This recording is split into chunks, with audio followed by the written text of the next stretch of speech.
So this was in the House today, this interaction about questioning between Marama Davison and the Prime Minister.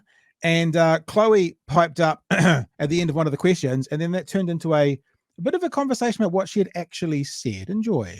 Does he agree with the Climate Change Commission that, quote, weakening action on climate policy during times of adverse economic conditions, which climate change is only likely to exacerbate, is not sustainable and will greatly compromise Aotearoa New Zealand's ability to meet emissions budgets and the 2050 target? We're not weakening our actions on climate change. We're just going about it a different way. Will he? Did you get it? For people That's in a demonstrable lie. Yeah, for people in the audio who might not have quite picked it up, Chloe Swarbrick piped up. That's a demonstrable lie. Let's listen to it again. 2050 target. We're not weakening our actions on climate change. We're just going about it a different way. Will he? Will he or will he not instruct all ministers to implement the Commission's advice in their work programme? A point of order, David Sewell. Mr. Speaker, I apologise to interrupt the member. You may not have heard, but after the Prime Minister resumed his seat, I heard Chloe Swarbrick say that's a demonstrable lie. It's quite a serious accusation to make of any member, and I wonder what your view is and how you're going to enforce such rules. I hate this about Parliament. I hate that you're not allowed to call someone a liar. You know, this is this whole Westminster Abbey. We'll go back to the 1800s. Yes, good sir. Yes, good madam. Well, there wouldn't have been good madams in the 1800s, but you know what I mean? And it's like, you're not to impugn someone. You're not, and it's kind of the rules. I hate it. If you're lying, there's nothing wrong with saying you're lying. And if someone challenges you on it and you can produce the evidence as to why you're lying, I don't like these rules around etiquette. If they're stopping you speaking the truth, Chewy, I think they're stupid. So let's get to the end of this, because this is the debate now around what Chloe said. So you heard it, Chewy. Was she saying that he was a liar, or was she saying that that policy was contrary to another policy, which means the policy was a lie, which I think is kind of what she gets away with. What I heard her say was, that's a demonstrable lie. Yep. And it was in response to that we're not weakening our climate response, we're just going about it in a different way. Which, considering that these guys want to open up oil and gas exploration and mining, I think is a fair comment. All right. Well, let's listen, eh? Here's the debate. Look, I did not hear it from up here, but if the member made a statement like that, she may consider withdrawing and apologising.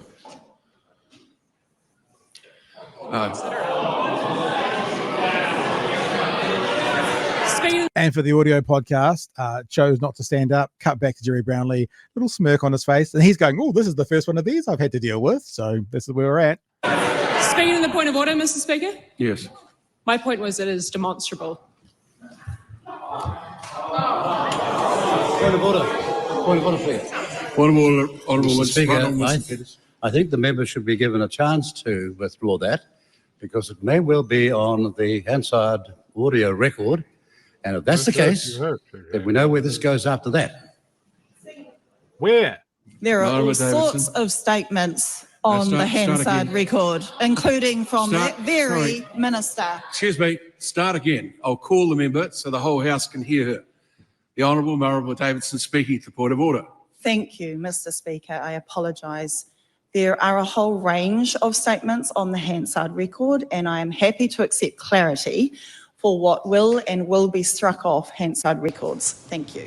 That wasn't the point being made by the Right Honourable Winston Peters. However, I've got advice here. Speaker's Ruling 48.1, saying a member is lying is always out of order. So if that is what the member said and does not want to withdraw it, then that does have other consequences. Speaking to the point of order. Mr. Speaker, I was speaking to the content of the policies as put forward by this government and the fact that the content of those policies are a lie. If the inference is that therefore the minister or the Prime Minister are a liar, that wasn't the statement that I was making, but I was pointing out that it is demonstrable on the evidence that the undertakings from this government are completely contrary to our climate commitments. Okay. So there you go. I think we'll move on. That is an opinion. Others will make a judgment on whatever the Hansard record might eventually show. Now, it's quite interesting coming from the speaker there, the new Speaker of the House. And one of the reasons it's quite interesting is that he has publicly stated that he would let a bit more of kind of the rowdiness of Parliament go. And maybe this is the first sign. And I mean, I didn't know this. So for clarity, she said it was demonstrable. That means, quote, clearly apparent of capable of being logically proven. So what, you can't logically prove it, is what she's claiming she meant by that, Chewy. There you go. We don't have you, Chewy. We don't have you on audio, mate. We can't hear you if you're talking to us. We've lost you altogether. And there was some talk in the chat when you bounced away that actually we lost the sound for the audio. So that's one of these glitches again that came in and decided to cut out audio. But from the look of the chat, the audio came back, but you have not. So come on, Chewy, restarting. Okay, so Chewy's heading off into a restart mode. Hopefully you won't lose more audio for that. Oh my gosh, Chewy said restarting. Now I got to hide his comment. There we go. Let me bring up what was then said when Chloe explained it. Tell the truth. Swarbrick responds after accusing PM of demonstrable lie. Prime Minister Christopher Luxon's return. Oh, we know all this because we just watched it. Yada, yada, yada. Speaking after question time, this is a bit, Swarbrick didn't answer directly whether Luxon was a liar. Demonstrably, the content of that statement, as I said in the House, was a lie.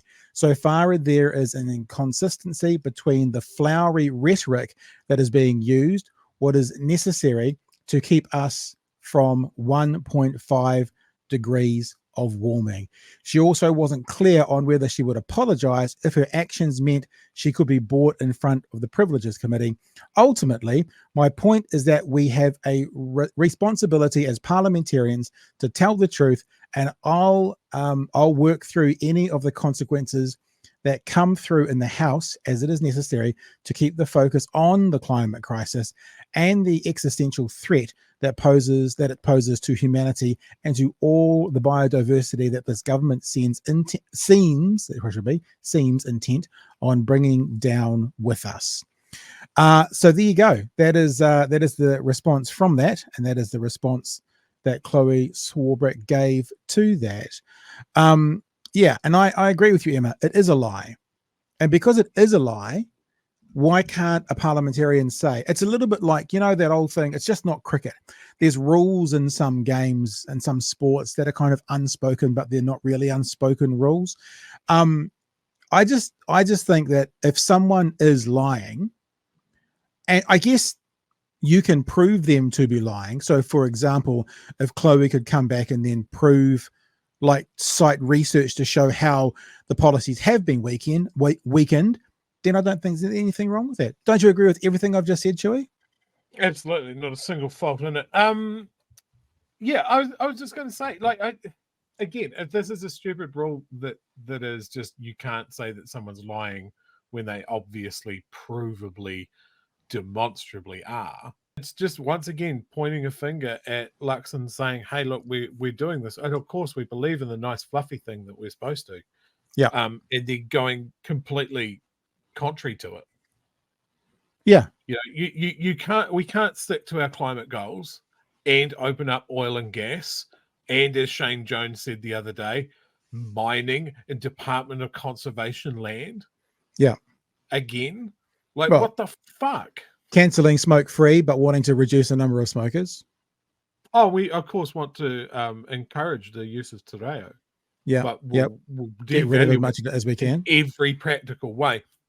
Of course, we want Māori to have better health outcomes. We're not going to do anything about it. Yep, you know, it's just the same thing every time. Yep, we want to back and support all those really. We want to back and support all those really good quality policies that are doing something well as we get rid of the EV and the clean car discount. It's almost like when you watch any politician sometimes that wants to go contrary to what they said. They're not aware that what they've said is actually recorded with cameras and that kind of stuff. And we can go back and look at what they've said before and then go, hang on, this is different. You can't, I want water to be dry. You can't do that. Water's wet. You can't insist that it's dry. Well, you can't say before the election it was wet and now try to insist that it's dry. It doesn't work that way. we're laser focused on the cost of living crisis and looking after low and middle income earners while we chip away at anything that could make life a little bit more bearable. Prescription charges, the banks and the supermarkets are still making obscene levels of profit. Yeah. The landlords, we're focused on getting them tax relief immediately, as soon as possible, no matter what the cost is. That's what we're focused on. But Yeah. low and middle income earners, the guys really hurting in the cost of living crisis, we're looking after you. And here you go. Just lies. It's so obviously lies.